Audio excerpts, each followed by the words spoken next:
बिहार विधानसभा चुनाव 2025 में एनडीए ने ऐतिहासिक जीत हासिल की। कुल 243 सीटों में से 202 सीटें जेडीयू और बीजेपी दोनों लगभग बराबर ताकत के साथ वापसी कर चुके हैं। बीजेपी को 89 सीटें, जेडीयू को 85 सीटें, एलजेपी र को 19 सीटें और अन्य सहयोगी भी शामिल हैं।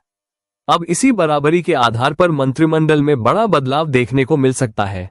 20 नवंबर को पटना के गांधी मैदान में नई सरकार का भव्य शपथ ग्रहण होगा, जिसमें प्रधानमंत्री नरेंद्र मोदी भी शामिल होंगे। मैदान जनता के लिए 20 तारीख तक बंद कर दिया गया है। अब बात सबसे अहम मंत्रिमंडल के फॉर्मूले की। साल 2020 में बीजेपी 74 सीटों के साथ सबसे बड़ी पार्टी बनी थी और जेडीयू को 43 सीटें मिली थीं। इसलिए उस समय जो मंत्रिमंडल बना उसमें बीजेपी के 22 मंत्री और जेडीयू के 12 मंत्री थे। लेकिन इस बार कहानी पूरी तरह उलट है। उंगली से दाहिनी और इशारा जेडीयू 85 सीटें, उंगली से दाहिनी और इशारा बीजेपी 89 सीटें, दोनों लगभग बराबर ताकत से आए हैं। यानी अब पुराने 12-22 वाले फॉर्मूले की कोई प्रासंगिकता नहीं बचती।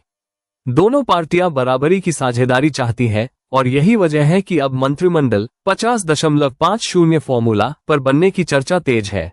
बिहार में अधिकतम 37 मंत्री हो सकते हैं।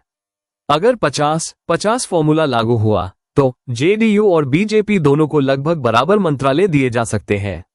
महत्वपूर्ण मंत्रालयों जैसे गृह, शिक्षा, स्वास्थ्य, ग्रामीण विकास, पीडब्ल्यूडी, वित्त, इन पर भारी खींचतान संभव है। सूत्रों के मुताबिक जेडीयू नहीं चाहता कि बीजेपी फिर से 2020 जैसा वर्चस्व दिखाए। वहीं बीजेपी भी अपनी बड़ी बढ़त का राजनीतिक फायदा उठाना चाहती है। इसीलिए मंत्रालयों का बंटवारा इस बार दोनों दलों की प्रतिष्ठा का सवाल बन गया है। जेडीयू के शीर्ष नेताओं ने केंद्रीय मंत्री अमित शाह से मुलाकात की है। एनडीए के सहयोगी उपेंद्र कुशवाहा, जीतन राम मांझी भी दिल्ली में सक्रिय है। बताया जा रहा है कि डिप्टी सीएम के पद को लेकर भी चर्चा चल रही है। जेडीयू की कोशिश है कि 50.50 साझेदारी के साथ उनका प्रभाव बना रहे। वहीं बीजेपी की रणनीति अधिक मंत्रालय लेकर बिहार में बड़ा चेहरा उभरने की है। याद दिला दें, 2015 में नीतीश कुमार ने बीजेपी छोड़कर आरजेडी के साथ सरकार बनाई थी। तब भी मंत्रालयों का बंटवारा बराबरी के आधार पर हुआ था, यानी नीतीश कुमार बराबर साझेदारी को तवज्जो देते रहे हैं।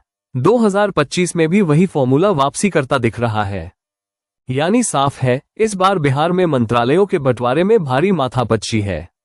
पुराना फॉर्मूला इतिहास बन चुका है और अब जेडीयू बीजेपी नई सरकार 50-50 फॉर्मूले पर चलने की तैयारी कर रही है।